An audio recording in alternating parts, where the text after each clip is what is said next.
Welcome back to the channel, everybody. Thank you for tuning in. This is things that I think are stupid that people buy on eBay for way too much money. Way too much money, in my opinion. But who the hell am I to judge? This is just my opinion. Let's jump right into it. First up, we have this Blue's Clues prototype giant plush ultra rare toy. This Blue's Clues plush stuffed animal sold for somewhere in the vicinity of $6,000 plus USD, okay? What the hell are you gonna do with this plush toy of Blue from Blue's Clues? This is after my childhood. My kids watch this show, okay? I get it, it's a good show. Hits everyone in the heartstrings, but still, $6,000 for a plush toy seems pretty crazy to me. Next up, this one's actually pretty dope. Some of the stuff I just thought was dope. Some of it I really thought was crazy, like that plush Blue's Clues toy, okay? This is an NBA Jam's Sega Genesis video game, still in the plastic. NBA Jam's a fucking sick-ass game. Super fun. You can play 4-player. We have the stand-up arcade still to this day in the store, the 4-player stand-up arcade NBA Jam. So I get it. But $5,000 for an NBA Jam sealed video game? That's crazy.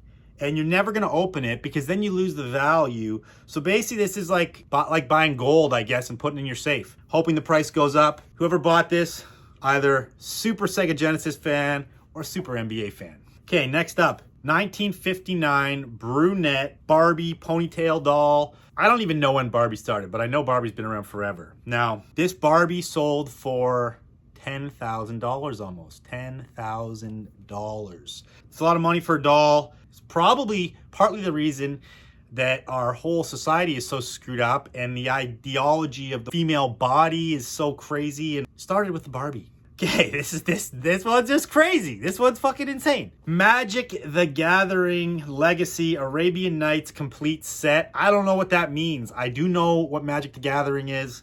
It is a role-playing game. I believe it was the first role-playing game. It came after Dungeons and Dragons, which is a role-playing game but not a card game. It was the card game version apparently to like the answer to Dungeons and Dragons. Again, I don't really play it.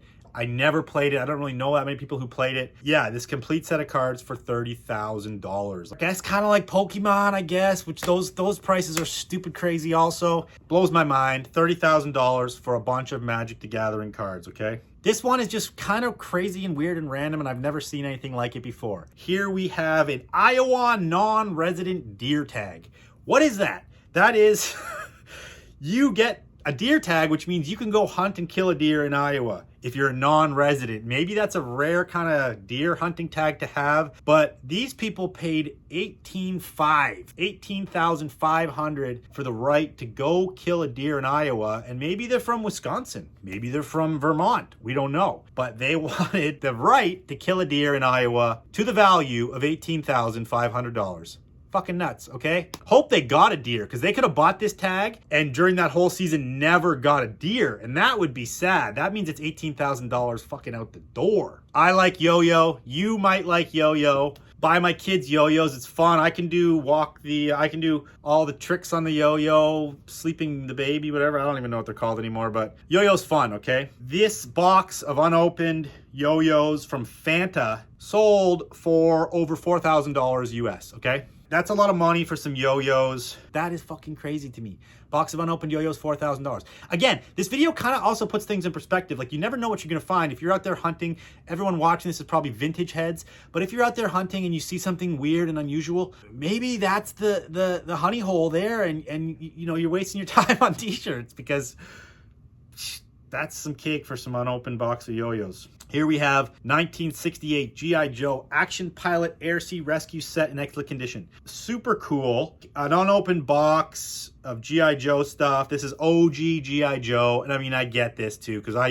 was into G.I. Joe. So I get this kind of more. Still, I wouldn't pay this kind of money for it. You know, me and my brother had the aircraft carrier in the backyard. The thing was freaking huge. Had tons of figurines. But that was like in the 80s. So the 80s G.I. Joe were the small guys. I believe back 1968, they were the big G.I. Joe guys. Anyway, $11,000 just unopened G.I. Joe. And it's not even actually a G.I. Joe. It's just the clothes and the set for the G.I. Joe. Now I'm gonna show you some things that I saw on eBay sell for crazy money that I can actually appreciate and get behind, okay? First up, I have this Mike McGill skateboard, new, never skated, dead stock deck. It's got the fighter pilot on it. What year is this thing? I don't even know, but this would be like one of his first boards. Probably it's signed by him. Super rad. Mike McGill, like one of the most celebrated skaters from that era. It's just super rad. I get it. I try to collect skates. I never find them, but I collect snowboards, and that market is growing. Put this on your wall. It's like art. It represents my childhood. It represents a lot of people who are like me's childhood. So fuck yeah. 10K USD for this Mike McGill. Okay, on that skateboard note, this one was a Schmidt stick Jeff Grosso, okay? Sold for $16,600. Sick graphic, Schmidt stick. Again, dead stock. Super poppin'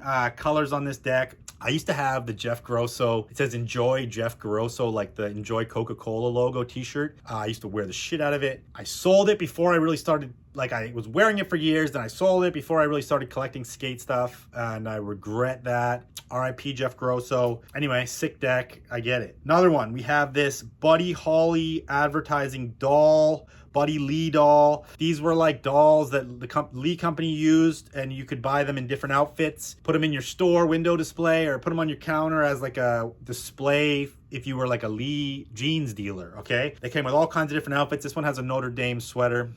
Super dope. $6,600. I don't know the going rate for these. I never find them. Like I never even have had one. I don't know if this is high for these Buddy Lee dolls or not, but definitely a hefty price tag. While I was scrolling down the eBay rabbit hole of completed random vintage shit, tons of Jordan 1s came up. Tons of Jordan 1s. Jordan 1s seem to be continually going up in price. These ones sold somewhere below, just below $20,000 USD. These are dead stock though with the box, okay? Obviously dead stock with the box commands way more money than used, but even like Jordan 1s and Levi's is where vintage kind of started. The vintage business was founded on Jordan 1s and vintage Levi's, straight up. So this is like a staple that has never ever been out of fashion.